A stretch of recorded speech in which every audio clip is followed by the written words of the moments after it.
제발 그만해. 마트 바닥에 드러누운 아이. 사람들은 쳐다보고 아이는 더 크게 울고 부모의 얼굴은 점점 뜨거워집니다. 그 순간 이런 생각이 들어요. 우리 아이 왜 이러지? 내가 너무 오냐오냐 키웠나? 버릇을 고쳐야 되는데. 그런데 오늘 이 영상 하나만 기억해 주세요. 아이가 떼를 쓰는 건 부모를 힘들게 하려는 공격이 아닐 수 있습니다. 아직 말로 설명하지 못하는 내 마음을 온몸으로 외치고 있는 신호일 수 있습니다. 안녕하세요. 흔들리는 부모의 마음을 다정하게 돌보는 시간, 부모 마음 수업입니다. 오늘은 아이가 떼쓰는 진짜 이유 5가지를 알려드릴게요. 이걸 알고 나면 아이의 울음이 전과 조금 다르게 보이기 시작할 겁니다. 먼저 꼭 알아야 할 것이 있는데요. 아이의 떼쓰기는 성격이나 고집만으로 설명하기 어렵습니다. 아이의 뇌는 아직 자라고 있는 중이기 때문인데요. 우리 뇌에는 감정의 경보 시스템처럼 작동하는 편도체가 있습니다. 위험하거나 강한 감정을 느끼면 편도체는 곧바로 비상 경보를 울립니다. 분노, 좌절, 슬픔, 두려움이 한꺼번에 밀려오면 아이의 몸이 순식간에 전투 모드가 되는 거예요. 이 문제는 아이에게는 아직 그 감정을 멈추게 할 브레이크가 충분히 자라지 않았다는 점입니다. 어른도 화가 나면 하지 말아야 될 말을 하거나 막 감정이 앞설 때가 있죠. 아이들은 훨씬 더 어렵습니다. 감정을 조절하고 충동을 멈추는 전두엽이 아직 한창 발달 중이기 때문이에요. 비유하자면 이렇습니다. 아이의 뇌에서는 불이 활활 타오르고 있는데 그 불을 끌 소화기가 아직 조립 중인 상태인 거죠. 그런 아이한테 그만 울어? 너 왜 이렇게 말을 안 들어? 라고만 하면 아이는 더 막막해질 수 있습니다. 그래서 우리는 질문을 바꿔야 합니다. 왜 저래? 가 아니라 지금 이 아이 안에서 무슨 일이 일어나고 있는 거지? 그럼 이제 아이가 떼쓰는 진짜 이유 5가지를 하나씩 살펴보겠습니다. 첫 번째 이유는 연결에 대한 욕구입니다. 아이는 부모와 연결되어 있다고 느낄 때 안정감을 얻습니다. 예를 들어 아이가 엄마 이것 봐봐, 아빠 나랑 놀아줘 하고 계속 말을 걸었는데 부모가 피곤해서 잠깐만 조금만 기다려줘, 알았어 라고 반복한다고 해볼게요. 어른들한테는 이게 별일 아닌 장면일 수 있는데요. 아이 입장에서는 나를 또 안 봐주네? 나는 중요하지 않은가? 라는 느낌으로 받아들여질 수가 있다는 거죠. 아이가 그러다가 갑자기 소리를 막 지르고 울기 시작했다면 그건 정말 갑자기가 아닐 수 있습니다. 이미 아이 마음속에서는 엄마 나 좀 봐줘, 나 지금 여기 있어, 나랑 다시 연결해줘 라는 신호가 쌓이고 있었던 거죠. 이럴 때 가장 먼저 필요한 건 긴 설명이나 훈계가 아닐 수도 있습니다. 잠깐만 내가 하던 일을 멈추고 아이 쪽으로 몸을 돌리고 눈을 마주쳐주면서 이렇게 말해보세요. 엄마 여기 있어. 아빠가 너 보고 있어. 지금 이렇게 말해줘서 고마워. 엄마가 다 알고 있어. 짧은 반응이지만 아이의 불안한 뇌를 안정시키는 시작점이 될 수 있습니다. 저도 요즘에 저희 아이한테 이 방법을 많이 활용해 보고 있는데 정말 좀 신기할 정도로 막 난리를 치고 있던 아이가 갑자기 진정되는 그런 효과가 있더라고요. 그래서 여러분들도 한번 이 짧은 반응 꼭 해보시기 바랍니다. 두 번째 이유는 자율성에 대한 욕구입니다. 아이들은 생각보다 일상에서 스스로 결정할 수 있는 일이 많지가 않습니다. 아침에 입을 옷, 먹을 음식, 어린이집에 가는 시간, 유치원에서 돌아오는 시간, 씻는 시간, 잠자야 되는 시간, 대부분 엄마랑 아빠가 정합니다. 그런데 2~3살 무렵부터 아이들이 강하게 느끼기 시작하는데요. 이거 내가 할래. 내가 고를래. 내가 결정하고 싶어. 이건 단순한 아이들의 반항이 아닙니다. 건강하게 자율성이 자라고 있다는 신호이기도 합니다. 문제는 부모가 이 욕구를 아이의 고집으로만 보게 되면 아이와 힘겨루기가 시작된다는 겁니다. 예를 들어서 한겨울에 아이가 반팔을 입겠다고 고집을 부린다고 해볼게요. 안 돼, 추워. 긴팔 입어야 돼. 빨리 입어. 이렇게 말할수록 아이는 더 버텨요. 이럴 때는 아이가 결정할 수 있는 작은 그 영역을 만들어주는 것이 좋습니다. 그럼 오늘은 파란 긴팔 입을까? 아니면 빨간 긴팔 입어볼래? 결국 긴팔을 입는다는 부모의 목표는 같습니다. 하지만 아이 입장에서는 내가 골랐어 라는 감각이 생긴다는 거죠. 이런 작은 통제감이 아이의 자율성 욕구를 채워줍니다. 밥을 먹을 때도 마찬가지인데요. 너 먹을 거야 말 거야? 이거 엄마 치운다? 라는 것보다는 숟가락으로 먹을래? 포크로 먹을래? 분홍색 젓가락으로 먹을래? 하늘색 젓가락으로 먹을래? 잠자기 전에도 빨리 자? 안 자? 라는 것보다는 책 한 권 읽고 잘까? 아니면 노래 한 곡을 듣고 잘까? 중요한 거는 부모가 허용할 수 있는 그 범위 안에서 선택권을 주는 겁니다.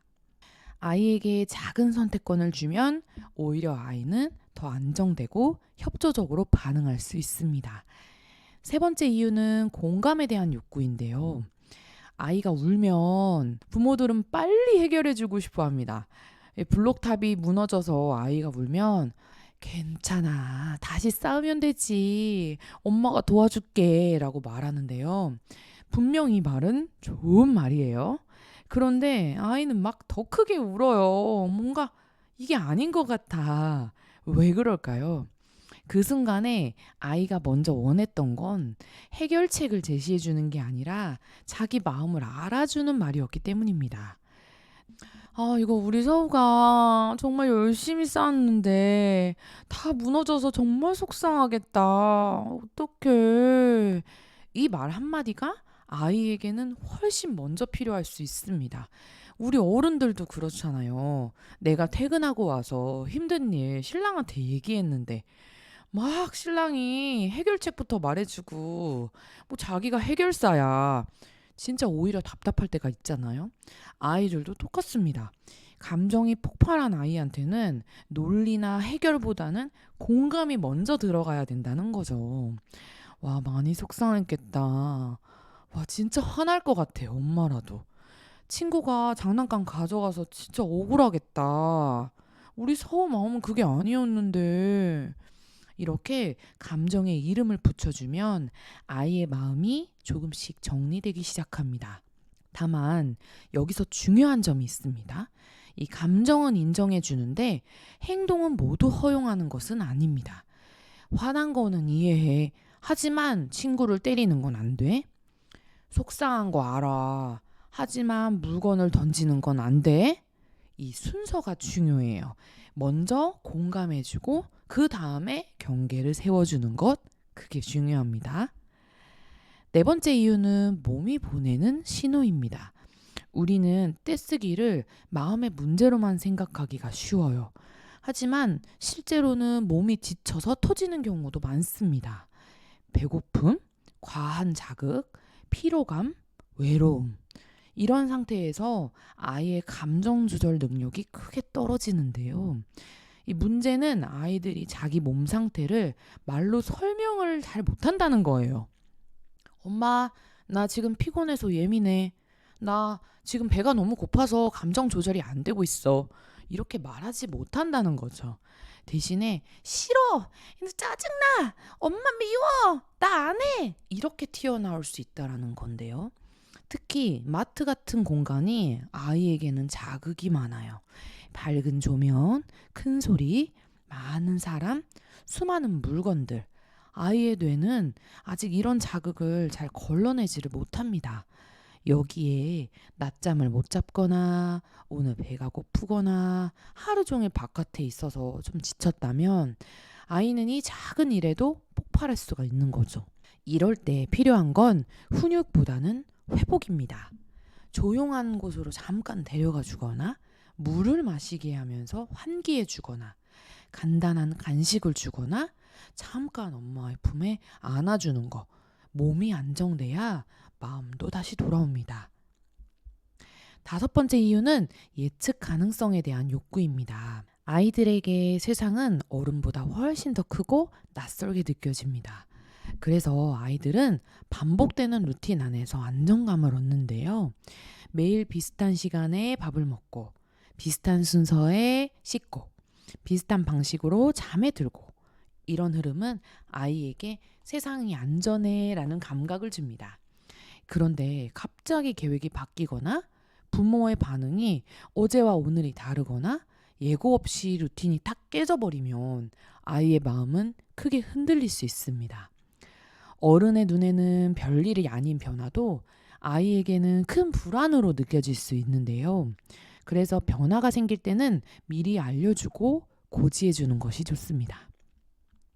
오늘은 놀이터 대신에 마트에 갈 거야. 오늘은 평소보다 조금 늦게 잘 거야. 이제 10분 뒤에는 집에 갈 거야.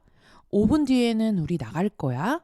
이런 예고가 아이에게 마음의 준비를 할 수 있는 시간을 줍니다. 아이의 불안을 줄이는 가장 쉬운 방법 중에 하나가 바로 예측 가능한 흐름을 만들어주는 거예요. 그리고 마지막으로 정말 중요한 열쇠가 하나 더 있는데요. 바로 부모의 안정입니다. 아이들은 부모의 감정에 매우 예민한데요. 부모가 불안해하고 당황해하고 화가 나면 아이들이 그 감정을 그대로 받아들입니다. 식당에서 아이가 울기 시작했을 때 부모가 이 사람들의 시선을 의식하면서 그만해. 왜 이래 얘가 또? 하면서 목소리를 높이면 아이는 거기에 더 크게 울기도 합니다. 자기 감정도 이미 벅찬데 가장 믿는 어른인 부모가 흔들리니까 그 상황이 더 무섭게 느껴지는 겁니다.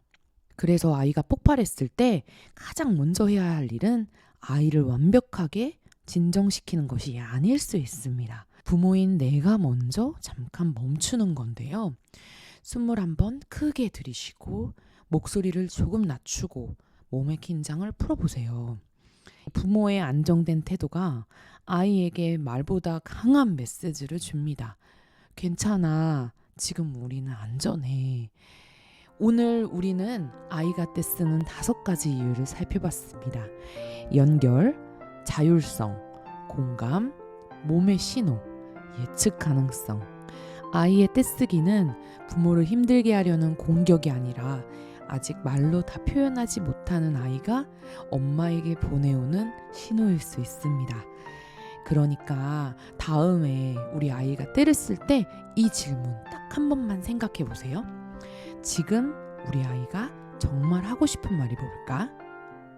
육아는 아이를 완벽하게 통제하는 일이 아니라 아이의 마음을 조금씩 읽어가는 과정일지도 모릅니다. 오늘의 영상이 아이를 이해하는 데 조금이라도 도움이 되셨다면 구독과 좋아요, 알림 설정으로 함께 해주세요. 앞으로도 부모의 마음은 가볍게, 아이의 마음은 조금 더 깊이 이해할 수 있는 이야기로 찾아오겠습니다. 부모 마음 수업은 오늘도 아이와 부모의 마음을 함께 응원합니다.